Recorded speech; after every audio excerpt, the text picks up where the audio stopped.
Merci, Monsieur le Président, chers collègues, Monsieur le Président du Conseil exécutif. La Corse, comme vous savez, est la plus boisée des îles de Méditerranée.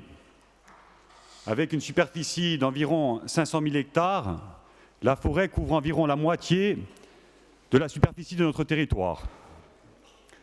Sous l'intitulé « Filière bois », nous retrouvons un ensemble de secteurs d'activité plus ou moins structurés aujourd'hui autour du matériau bois. Toutefois, le développement de cette filière reste un sujet complexe, associant une multitude d'acteurs et une diversité de thématiques, attractivité touristique des espaces forestiers, protection de la biodiversité, activités sportives de pleine nature ou encore maintien du pastoralisme et de l'agriculture de montagne.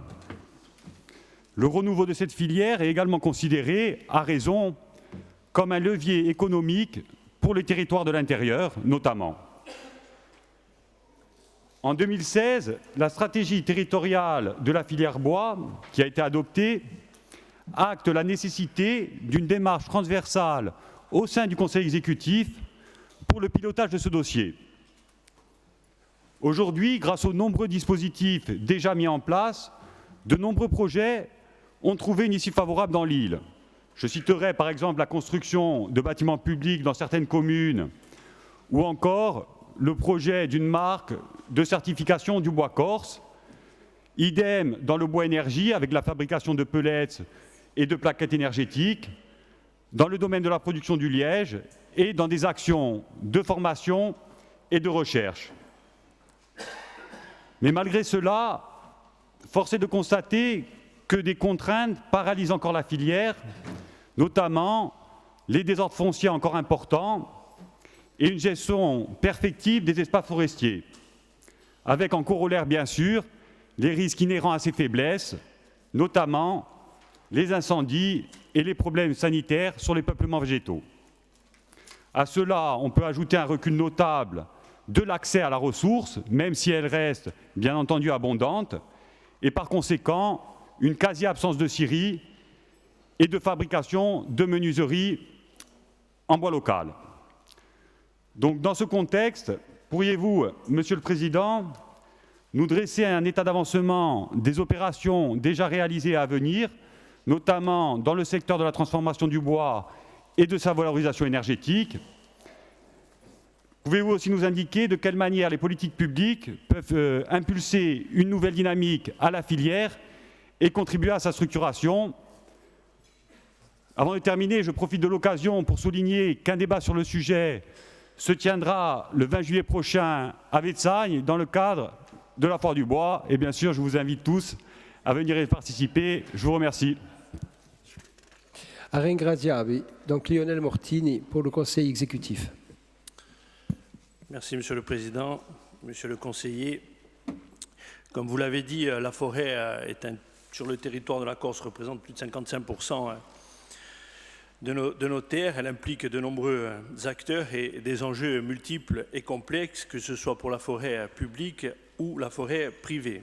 Pour le développement des filières liées au bois d'œuvre, au bois d'énergie et au liège, elle est une source de production annuelle de plus de 60 000 mètres cubes. Et nous importons quand même près de 25 millions de bois tous les ans.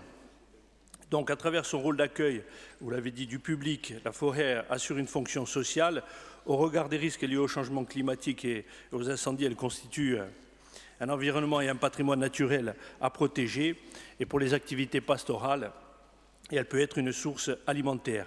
Donc, l'ODARC est chargé par la collectivité de mettre en œuvre la politique du développement de la filière avec les autres offices. On conduit une action dans la recherche aussi, une recherche des équilibres entre les différents enjeux en associant chacun des acteurs du développement de la forêt, en conformité avec les orientations, comme vous l'avez dit, définies par cet hémicycle, par la majorité en 2016. L'ODARC inscrit son action avec une stratégie multiple, c'est-à-dire une stratégie d'intervention sur chaque segment de la filière bois à travers les différents dispositifs de soutien mis en œuvre dans le cadre du PDR ou de fonds de la CDC. Sur le bois énergie, donc nous étudions actuellement la possibilité d'un investissement pour une unité de cogénération biomasse avec du privé qui pourrait traiter jusqu'à 35 000 mètres cubes par an de bois.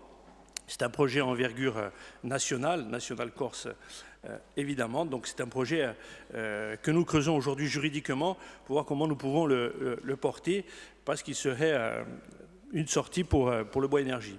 Nous avons aussi renouvelé le soutien aux investissements des entreprises de la filière au travers d'appels à projets pour l'amont, donc l'exploitation, et en aval avec les scieries, les menuiseries. À cet égard, la programmation des aides est désormais effective pour la création de 2 scieries, comme vous le savez, et dont nous avons un besoin vital, ces 2 scieries qui se trouveront dans le sud de l'île. Donc aussi, il s'agit pour nous de promouvoir une demande accrue sur la construction d'opérateurs publics, avec la mise en place, vous l'avez dit, d'une certification de qualité et de l'origine des bois par la marque Lignum Corsica déposée à l'INPI. Le référentiel qui a été établi avec les producteurs offre des garanties supérieures aux normes en vigueur et fait l'objet d'un conventionnement entre l'ODARC et le COFRAC. Le COFRAC est le comité français d'accréditation, afin que cette marque puisse être certifiée et opposable dans les marchés publics. C'est un point important. Cette certification se concrétise progressivement, vous l'avez dit, au travers de projets pilotes que l'ODARC accompagne de la forêt aux produits finis, bâtiments à Cristina, Tchaé, Visa, ou des aménagements piétonniers à Bastia. Donc, sans être exhaustif sur l'ensemble des démarches R&D, donc recherche et développement en cours, nous faisons des études sur le classement mécanique du pin à Ricciu et du châtaignier, études sur la durabilité du pin à Ricciu, études sur du marché d'importation du bois en Corse en collaboration avec l'ADEC, démarches aussi avec l'Université de Corse, sur les autres initiatives que nous menons aussi sur le foncier, l'identification et la prospection des territoires forestiers. Il convient aussi tout particulièrement de promouvoir la démarche portée par la coopérative forestière à Silva sur la filière liège.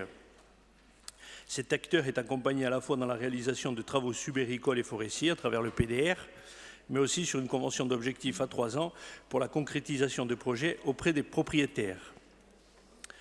Au-delà de la Silva, nous avons d'autres partenaires, que ce soit le CRPF, l'ONF évidemment, l'Ecofort, donc les communes forestières, le PEFC qui garantit au consommateur final que le bois soit issu des forêts gérées durablement, c'est un point important.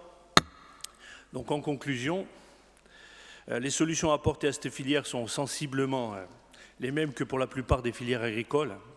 Promouvoir les démarches collectives, améliorer la technicité des acteurs, s'appuyer sur la qualité et l'identité des produits, innover, s'adapter et susciter le marché, notamment local. Donc à cet égard, et pour faire l'écho à la récente visite du ministre de l'Agriculture en Corse, on peut ajouter que la filière forestière fera partie intégrante des discussions que nous aurons avec le ministère dans les 6 prochains mois, afin d'améliorer l'approche conjointe du développement de cette filière qui fait partie intégrante de la PAC actuelle et après 2020.